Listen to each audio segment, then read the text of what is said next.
Welcome to the College Sports Corner, the show where we talk about anything and everything in the world of college athletics. I'm your host, Isaac Ray, and with me as always is the talented pair of Hannah McCravey and Khalil Dixon. So guys, let's get right into it. Looking back at Week 6 in college football, who had the best performance of the weekend? Khalil? I'm going to have to go with Jonathan Taylor, the running back out of Wisconsin. He had a 215-yard performance this past weekend and 5 touchdowns versus Kent State with their 48-0 blowout. So, that's pretty outstanding. Yeah, what about you, Hannah? I'm going to have to go with the Pac12 Offensive Player of the Week, which was Jake Luton, the quarterback for Oregon State. He had one of the best performances of his career with 285 yards and 5 touchdowns against the win against UCLA, which I thought was pretty impressive. Yeah, absolutely. Yeah. I too went with Taylor out of Wisconsin. He's been my guy. If you've watched the show, you've heard me rant and rave about how good this guy is and why I think he's should be a front runner for the Heisman. You know, you score 5 touchdowns on the game, that sends a statement, even if it is over Kent State. But I think that was a big out game for him, and I think we can only expect to see more out of him. Definitely. But after all those outstanding performances and many more, what's one big takeaway you guys had from Week 6? There were a lot of games, a lot of shifting standings and the AP polls and stuff. What was one takeaway for you, Hannah? For me, it was Auburn just got embarrassed by Florida, mainly because Bo Nix, he played like a true freshman. He didn't look how he had been looking the past few weekends. It just wasn't his game. He only went 11 for 27 passing. Yeah, and on top of that, having 3 interceptions, it definitely, he looked like a freshman quarterback who was playing on the road in the SEC. The Swamp's not an easy place to go to, and he showed that there's still a lot of room for growth for him. What about you, Khalil? My takeaway wasn't that Auburn got embarrassed by Florida, but both teams were really sloppy. And even after 6 weeks of football, we're still going to see a lot of sloppy football when these better teams start facing other better teams. Both teams had 4 turnovers in that game, so we're going to see a lot of sloppy football probably coming up. Absolutely. It was definitely a sloppy one in the Swamp. For me, my big takeaway is that the Big Ten is loaded. They currently have 3 undefeated teams in Ohio State, Penn State, and Wisconsin, all teams that could easily push for a Big Ten title. And not to mention they have 3 quality one-loss teams in Michigan, Iowa, and Michigan State. Michigan State obviously losing this past weekend to Ohio State, but all these teams are really talented, and I think they could play with any of the top teams in the rest of the country. Obviously, Penn State and Ohio State are still going to play each other. Penn State, Michigan are still going to play each other. Ohio State, Wisconsin are still going to play each other. So the Big Ten is going to be a lot of fun to watch, and I think we're going to see some really good games coming out of there coming up. Mm-hmm. But with Week 6 in the rearview mirror, let's take a stab at predictions going forward, guys. And after this weekend, who do you have in the college football playoff coming on December 28th? Khalil? Well, my college football playoff is going to have Alabama, Clemson, Georgia, and Oklahoma. Okay. Oklahoma. Why Oklahoma? You see a lot of people putting Oklahoma in the Big 12 as a bubble team and stuff like that. Also the inclusion of 2 SEC teams. Why do you think 2 SEC teams get in as well as Oklahoma over some other teams? Well, with Alabama and Georgia, they've been doing their thing so far this season. I definitely got them in my top 3. And I got Oklahoma in that number 4 spot just because Jalen Hurts and the whole Oklahoma team has been looking good as a whole to me. So I really think that they're going to make a push for that number 4 spot. Okay. Hannah? Well, mine is Alabama, Clemson, Ohio State, and then I also have Oklahoma in there as well. They're undefeated right now, and if they get this win over Texas this weekend, they're sitting really pretty for the playoffs. Absolutely. I think this weekend's huge for them. Getting a win, obviously, puts them on one large step closer to getting a shot at the Big 12 title in the conference championship game. For me, I have Alabama, Ohio State, Clemson, and Georgia. I think if Georgia can win out in the SEC in the regular season and their only loss would come against an Alabama in the SEC championship game, I think that one loss would make them better than any other one-loss team in the country. Or another scenario where I see 2 SEC teams getting in, if Alabama were to go undefeated or whoever comes out undefeated in the SEC West, if Georgia would lose earlier in the season but they beat that team coming out of the West in the SEC championship game, I think it's going to be very hard to keep 2 SEC teams out of the playoff, even if one of those teams has a loss.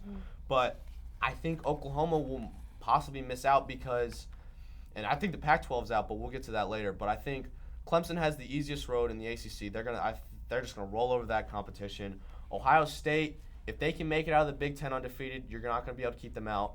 And I don't know if Oklahoma will have the convincing wins that some of these other programs will have. But Speaking of the Pac-12, none of us had Pac-12 teams in the college football playoff. And do you guys think there's any way that a Pac-12 team could make their way back into the college football playoff conversation? Khalil? I doubt it. It's highly unlikely. What about you, Hannah? I agree. I mean, like you were talking about, if an SEC team has one loss versus a Pac-12 team with one loss, it's probably going to be the SEC team that gets it. It has to be chosen between one of the two. Yeah, absolutely. I think out of all the Power 5 conferences, I think the Pac-12 is definitely looked at as the weakest, just because, the typical style of football, no defense, lots of passing, a lot of offense, but there's no real substance to their game. Also, you have to look at the fact that a lot of their games on the West Coast, they come on at 11 o'clock on the East Coast, and people aren't really watching them. No one, I went to bed because I'm not staying up to watch Washington play Stanford because I don't want to watch it. But the fact that Washington loses that game, that's the last undefeated team in the Pac-12. With them out of the undefeated conversation, I can't see a situation in where a one-loss Pac-12 champion has any kind of clout over any other conference champion that will come out of the Power 5. But moving out of the Power 5, a lot of attention is always given to the Power 5 conferences and who's going to the playoff, especially even on this show, because that's what we all really care about. But there's some schools outside of those conferences with some pretty talented teams. So, Hannah, what's one Power 5 school that has really impressed, non-Power 5 school rather, that has really impressed you this season, and who do you think is the best out of those schools? Right now it's Boise State in the Mountain West Conference. They're undefeated so far, and they already have a win over Florida State on the road, which is pretty impressive in my opinion. That was their first game of the season, and I wouldn't have expected them to play as well as they did, and they have, and they're still doing great. Absolutely. What about you, Khalil? My pick is App State. I mean, they've been looking really good this season so far, and they had a great season last season, and they're just kind of, repeating it so far. So I think they're looking pretty good right now. Yeah, absolutely. I went with App State as well. Ranked in the top 25 for the AP poll, 4-0 on the season. A really impressive point differential against opponents. They got a huge win against an in-state rival in North Carolina. And they even have a bigger game coming up on November 9th when they travel down to South Carolina to play the Gamecocks. I think if you get 2 out-of-conference wins over an ACC team and an SEC team as a non-Power 5 school, that says a lot about the program that you guys have building out there. And honestly, a win over South Carolina, you could easily make the claim that they'd be the second best team in the Carolinas behind Clemson, obviously. But now looking at the upcoming slate of games this weekend in Week 7, there are plenty of intriguing matchups across the board. But what game stands out to you, Hannah? It's got to be LSU and Florida this weekend. It's always fun watching 2 SEC teams battle it out, especially when they're competing for the playoffs. Absolutely. You got to love the cross-divisional SEC East, SEC West matchups. They always provide such good intrigue, so absolutely. What about you, Khalil? I went with the same game, number 7 Florida, number 5 LSU. That's going to be a good game to watch this week. Yeah, I think the defense in that game is going to be off the charts. Yeah. It'll be interesting to see if, the Florida Gators can tighten things up on offense, because that LSU defense is going to be hungry to force turnovers. Definitely. And going into Death Valley is not an easy thing to do. But I went with the Red River rivalry.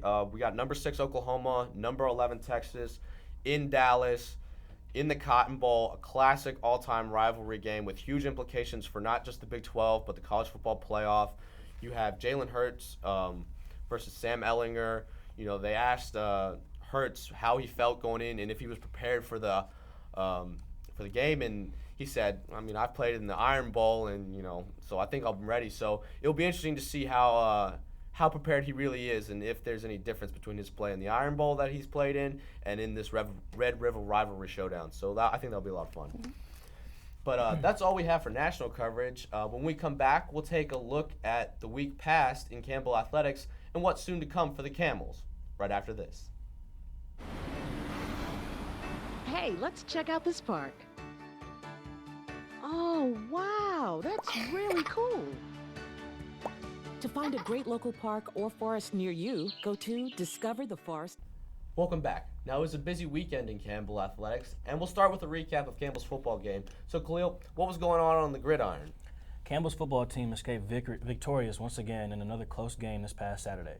They defeated Presbyterian College this weekend in conference play to begin conference play undefeated with a 28-14 win.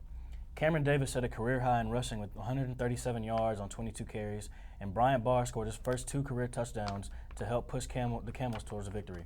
They'll be on a bye week this upcoming weekend, but they'll be back for homecoming this week, the next weekend on October 19th against Hampton University. Yes, and from football to football, it was a busy weekend in Campbell soccer. Men's soccer played 2 games last week. On Tuesday, they traveled down to Spartanburg, South Carolina to take on the Wofford Terriers. The Camels comfortably won that game 2-0 thanks to a Thibaut Jacquel double. Next, the Camels hosted their second conference opponent, USC Upstate, over the weekend. Even though it took 103 minutes, the Camels found a way to win thanks to a remarkable bicycle golden goal by Alamu Mercer Miko, making it 6 straight home wins for the Camels. Next, the team travels to Rock Hill, South Carolina to take on the Winthrop Eagles Wednesday evening. And we want to give a shout out to our good friend Kadeem Wynn, whose photo that you just saw was selected by the NCAA as their photo of the week. Congratulations, Kadeem. Now, Hannah, what was going on in women's soccer? Last week, women's soccer played Gardner-Webb at home on Wednesday, then traveled to play USC Upstate away on Saturday. They defeated Gardner-Webb 3-2 in a thrilling Big South Conference game. Next, the team traveled to USC Upstate on Saturday to take on the Spartans. The Camels ran the Spartans off the pitch, beating USC Upstate 5-0. Tomorrow, the team takes on Charleston Southern at 7 p.m. at Eakes Athletic Park. Come out and support. Finally, from the hardwood, Campbell volleyball fell short to High Point this weekend at the Mills Center. This was their first loss in conference this season, bringing their record to 2-1 in conference and 8-8 overall. Layla Green and Alina Heath led the Campbell offense, recording 6 and 5 kills. They will return to the Creek for their conference home opener Friday, October 11th to host USC Upstate at 7 p.m.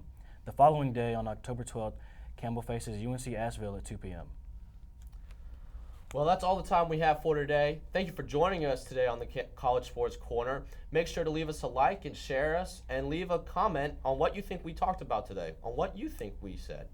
We hope to see you next week, and until then, I'm Isaac Ray. I'm Hannah McCravey. And I'm Khalil Dixon. Thank you for watching.